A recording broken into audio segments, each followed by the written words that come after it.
السلام علیکم ورحمۃ اللہ وبرکاتہ۔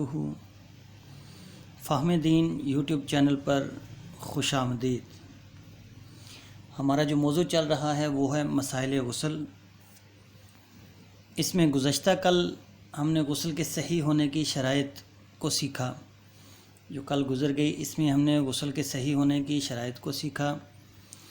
اور اس ویڈیو پہ ہمارے ایک بھائی ہیں ان کو تھوڑا سا اشکال ہوا کہ اس میں نے ایک بات عرض کی تھی کہ اگر تنگ انگوٹھی پہنی ہوئی ہے یا بالیاں ہیں، تنگ بالیاں ہیں، تو اس میں غسل نہیں ہوگا۔ تو اس پہ انہوں نے یہ اعتراض کیا ہے کہ انگوٹھی والی بات کی ذرا وضاحت کر دیجئے، کیونکہ نبی صلی اللہ علیہ وسلم کے ہاتھ میں انگوٹھی تھی اور وہ اسے وضو اور غسل کے وقت گھماتے تھے۔ ہو سکے تو سیاہ ستہ سے ریفرنس دے دیجئے گا، تو انشاءاللہ العزیز اس کا جواب آج کی ویڈیو میں ان کو مل جائے گا۔ ویسے میں نے جواب دے بھی دیا، لیکن آج کی ویڈیو آپ پوری دیکھیے، انشاءاللہ اس سوال کا جواب بھی آج کی ویڈیو کے اندر ہی ہے۔ کہ جیسے میں کئی دفعہ عرض کر چکا ہوں کہ ہماری ویڈیوز ایک تسلسل سے چل رہی ہیں ایک ہی موضوع پر، اس میں ہر ایک موضوع دوسرے موضوع کے ساتھ جڑا ہوا ہے۔ آپ نے اگر ایک ویڈیو دیکھی اور اس سے اگلی ویڈیو آپ نے نہیں دیکھی تو ہو سکتا ہے کوئی مسئلہ آپ کو صحیح پوری طرح سمجھ میں نہ آئے، اس لیے کوشش کیا کریں کہ چینل کو سبسکرائب بھی کریں اور بیل آئیکن کو بھی پریس کر لیں، تاکہ ہر آنے والی ویڈیو آپ تک بر وقت پہنچے اور آپ اس کو دیکھ کر کسی غلط فہمی کا شکار نہ ہوں۔ تو دیکھتے ہیں ہمارا آج کا موضوع غسل کا مسنون طریقہ۔ غسل کا مسنون طریقہ، مسئلہ جو غسل کرنا چاہے اس کو چاہیے کہ کوئی کپڑا مثلا لنگی وغیرہ باندھ کر نہائے، اور برہنہ ہو کر کپڑے اتار کر نہائے تو کسی ایسی جگہ نہائے کہ جہاں کسی نامحرم کی نظر نہ پہنچے۔ یہ مسئلہ عمومی طور پر گاؤں دیہاتوں میں پیش آتا ہے، جہاں پر گھروں کے اندر باتھ روم وغیرہ نہیں ہوتے، باہر کھیتوں میں جانا ہوتا ہے نہانے کے لیے بھی اور غسل کرنے کے لیے بھی، اور قضاء حاجت کے لیے بھی، واش روم یوز کرنے کے لیے بھی باہر ہی جانا پڑتا ہے۔ تو عمومی طور پر شہروں میں یہ مسئلہ نہیں ہے، کیونکہ already wash room bath room وغیرہ گھروں کے اندر ہی بنے ہوئے ہوتے ہیں۔ اور اگر کوئی ایسی جگہ نہ ملے تو زمین پر انگلی سے ایک دائرہ کھینچ کر اس کے اندر بسم اللہ یعنی کہ مکمل بسم اللہ پڑھ کر نہائے۔ یعنی کہ اگر کوئی ایسی جگہ نہیں مل رہی جس کی اوٹ میں وہ نہائے تو اپنے گرد ایک گول دائرہ انگلی سے بنا لے زمین کے اوپر، اور پھر بسم اللہ پڑھ کے پوری بسم اللہ پڑھ کر وہاں پر ہی نہا سکتا ہے بامر مجبوری۔ مسئلہ عورت کو اور برہنہ نہانے والے کو بیٹھ کر نہانا چاہیے۔ عورت اور ایسا مرد جس کے پاس کپڑے نہیں ہیں پہن کر نہانے کے لیے، اس کو برہنہ حالت میں نہا رہا ہے تو اس کو بیٹھ کے نہانا چاہیے۔ اگر کوئی مرد کپڑے پہنے ہوئے نہائے، اس کو اختیار ہے کہ چاہے بیٹھ کر نہائے اور چاہے کھڑے ہو کر، کیونکہ عورت کو یہ اختیار نہیں ہے۔ عورت نے ہر حال میں بیٹھ کر ہی نہانا ہے۔ مرد کو یہ اختیار ہے کہ اگر وہ کپڑے پہن کر نہا رہا ہے اور بیٹھ کے نہائے یا کھڑا ہو کے۔ اگر برہنہ نہائے تو نہاتے وقت قبلہ کی طرف منہ نہ کرے، قبلہ کی طرف منہ نہیں کرنا چاہیے نہاتے ہوئے اگر آپ نے کپڑے نہیں پہنے ہوئے۔ اور سب سے پہلے اپنے دونوں ہاتھوں کو گھٹوں تک 3 مرتبہ دھوئے۔ یہ جو کلائی کے ساتھ ایک جوڑ ہے ہاتھ کا، جہاں سے ہمارا ہاتھ جو ہے وہ حرکت بھی کرتا ہے، جو جوڑ بالکل کلائی اور ہاتھ کے درمیان میں ہے، اس کو کہتے ہیں۔ اس کے بعد اپنے خاص عضو کو مع خصیتین کے دھوئے، اگر اس پر کوئی نجاست حقیقیہ نہ ہو۔ اس کے بعد اگر بدن پر کہیں نجاست حقیقیہ ہو تو اس کو دھو ڈالے، یعنی کہ بدن کے کسی حصے پر بھی نجاست لگی ہوئی ہے جس کی وجہ سے غسل فرض ہوا تو اس کو دھو ڈالے۔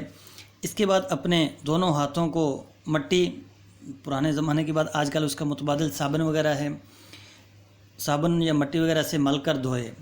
اس کے بعد پورا وضو کرے، یہاں تک کہ سر کا مسح بھی کرے، اور اگر ایسے مقام پر نہاتا ہو جہاں غسل کا پانی جمع رہتا ہو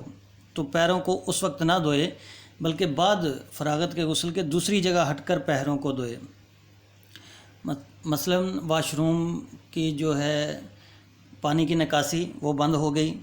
اور واش روم کے اندر ہی پانی جمع ہو جاتا ہے، تو اب وہ پاؤں نہ دھوئے، بلکہ پاؤں پورا غسل کر لے۔ غسل کرنے کے بعد غسل خانے واش روم سے باہر نکل کر اب وہ پاؤں کو دوبارہ دھو لے، یا پھر اگر معمول ہی ایسی جگہ پہ غسل کرنا ہے کہ جہاں پہ پانی کے نکاسی کا انتظام اچھا نہیں ہے تو پھر وہاں پر بھی پاؤں اندر نہیں دھوئے گا، پاؤں وہ غسل خانے سے باہر آ کے دھوئے گا، اگر یہ غسل فرض ہو تو اس وضو میں سوائے بسم اللہ کے اور کوئی دعا نہ پڑھے، یعنی کہ اگر فرض غسل ہے تو صرف بسم اللہ پڑھے، ٹھیک ہے، وہ بھی جیسے میں نے عرض کیا تھا دل میں، اس کے علاوہ کوئی اور دعا نہ پڑھے۔ وضو کے بعد اپنے بالوں میں انگلیاں ڈال کر 3 مرتبہ سر کا خلال کرے، بال بڑے ہیں تو ان میں انگلیاں ڈال کر 3 مرتبہ سر کا خلال کرے، پہلے دائیں جانب کا پھر بائیں جانب کا، اس کے بعد اپنے سر پر پانی ڈالے، پھر داہنے شانے پر پھر بائیں شانے پر، اور تمام جسم کو ہاتھ سے ملے، اسی طرح دوبارہ اور سہ بارہ، یعنی کہ دوسری مرتبہ اور پھر تیسری مرتبہ تمام جسم پر اسی ترتیب سے پانی ڈالے تاکہ 3 بار تمام جسم پر پانی پہنچ جائے۔ اس کے بعد چاہے اپنے جسم کو کسی کپڑے یعنی کہ تولیہ وغیرہ سے پونچھ ڈالے، اور نہاتے وقت کسی سے کوئی بات بغیر ضرورت شدیدہ کے نہ کرے، یعنی کہ بہت کوئی ضروری مسئلہ ہے، ٹھیک ہے، بہت ہی زیادہ مجبوری ہے تو تب بات کرے، ورنہ نہاتے ہوئے کسی سے کوئی بات نہ کرے۔ آگے ایک مسئلہ سماعت فرمائیے گا، غسل میں ایک فرض ہے، اصل میں حقیقت میں غسل کے اندر ایک ہی فرض ہے، وہ یہ کہ تمام بدن کے ظاہری حصے کا سر سے پیر تک دھونا، اس طرح کے بال برابر کوئی حصہ خشک نہ رہنے پائے۔ ناف کا دھونا فرض ہے، جیسے گزشتہ ویڈیو میں بھی میں نے عرض کیا تھا۔ داڑھی، مونچھ اور ان کے نیچے کی سطح کا دھونا فرض ہے، داڑھی ہے اور مونچھیں ہیں، ان کے نیچے کی جو سطح ہے، جلد ہے، اس کا بھی دھونا فرض ہے، اگرچہ یہ چیزیں گھنی ہوں، یعنی کہ داڑھی اور مونچھیں گھنی ہوں تو، اور ان کے نیچے کی جگہ نظر نہ آتی ہو۔ سر کے بالوں کا بھگونا فرض ہے، سر کے بالوں کا صرف بھگونا فرض ہے، اگرچہ ان میں گوند یا ختمی لگی ہو۔ انگوٹھی اگر تنگ ہو اور کان کے سوراخوں میں بالیاں ہوں کہ بغیر حرکت دیے ان پانی جسم تک نہ پہنچے تو ان کا حرکت دینا فرض ہے۔ یہ وہ جو بھائی نے کمنٹ میں سوال کیا تھا اس کا جواب یہاں پہ آ گیا، ٹھیک ہے، تو اس کو ذرا دیکھیے گا کہ اگر آپ نے انگوٹھی